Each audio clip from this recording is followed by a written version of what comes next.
Okay, today is the last bit of the electric field stuff. So one of the things, and there's been mentioned this in a couple of videos, is Coulombs Law. So there's a picture there of a kind of an apparatus set up that would test for Coulombs Law. So those two little spheres would have some known charge on them, and then somehow the apparatus with some sort of force tensometer will then measure the forces. So Coulombs law itself, it's not unlike some other laws that we've seen. So it tells us about force on charges. So there's a constant that's involved, which is coulombs, and it depends on the charges for a start. So Q1 and Q2, and it also depends on the distance between them squared. So from that we can get that, you know, the bigger the force depends on charges. So if the charges are bigger, the force is bigger. If the distance is bigger, your force goes down. So very similar, though not exactly the same, but very similar to gravitational. Alright, so in your notes there on page 6 thereabouts, there's that. So the force, Newton of course, the charges are in Coulomb of course, the distance is in metres of course, and then the K, that's a constant, has a value of 9.0 by 10 to the 9, and it's quite complicated with its Newton metres squared per Coulomb squared is the units of that, so reasonably complicated on the units. Also the other thing that should point out, of course, because we've got the R squared, it's another example of kind of inverse square law in use. Crops up a bit, and also crops up in sound, and we've already seen it in gravitational. Alright, so an example, again this is examples in your notes. So we've got two small spheres, there's one, there's the other, two small spheres, 10 centimetres. Calculate the forces if one of them is 3 microcoulombs and the other one is, it should be 45 microcoulombs. There's an extra decimal point there. It shouldn't be there, I'll have to fix that. Alright, so according to Coulombs law, we need to know what the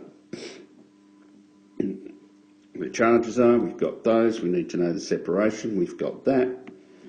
So we can put that in the formula. And of course it's K first up, which is 9 by 10 to the 9.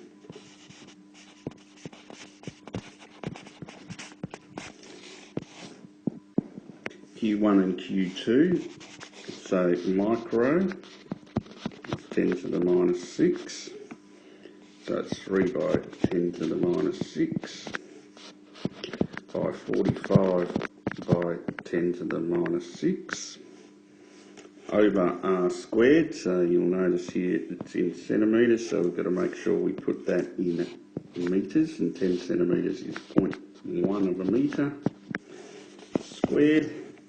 And then we get our calculator out and we find the answer. So if my calculations are correct, it's 121.5 Newton. Alright, so that's Coulombs law. The other thing that we'll look at today is on page 7 there, and that's the electric field around a point of charge. So there is an electric, so if there's our charge, and as we know, we have field lines that go in or out depending on whether it's positive or negative around there. So if I want to know what the strength of the electric field is, say out here, we can do it in this this way. Alright, so what do we know? We know that the electric force is the charge times the electric field. We already know that. We also know about Coulombs Law, which gives us the force, and that's oops, I don't need that bit there, let's get rid of those. K Q1, Q2, so I'll use big Q, and that's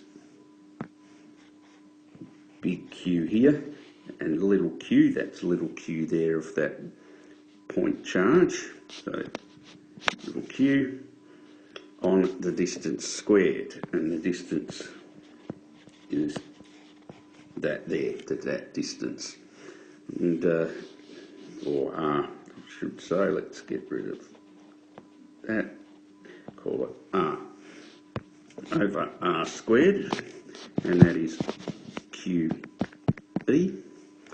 So of course you've already noticed that those Q's are going to cancel, so the electric field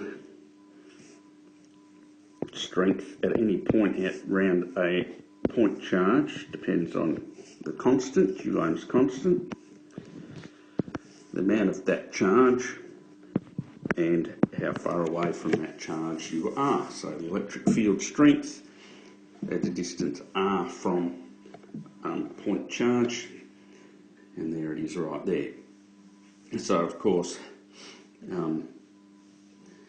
field strength is Newton per kilos, charge is in coulombs, and the r of the distance is in metres, and the k is the Coulomb's constant.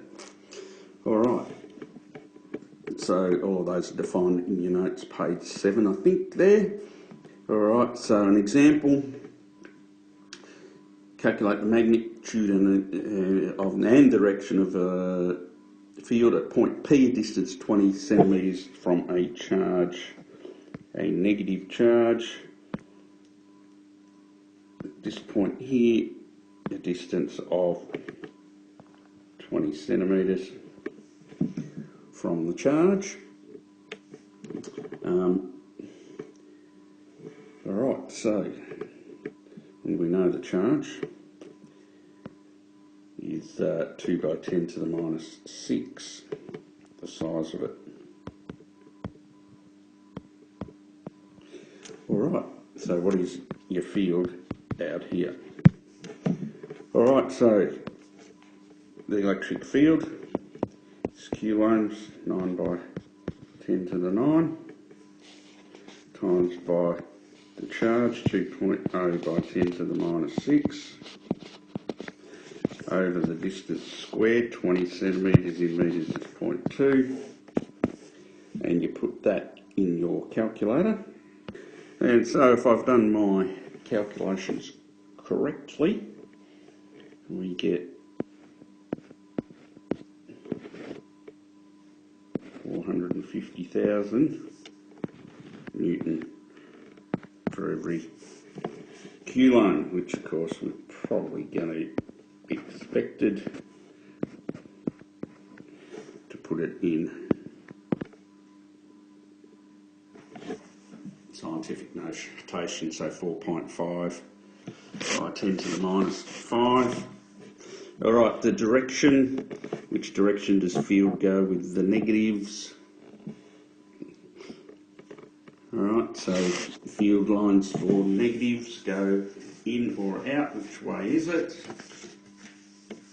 Thinking time here, and they go of course into, so you can use for your direction towards charge or something along those lines.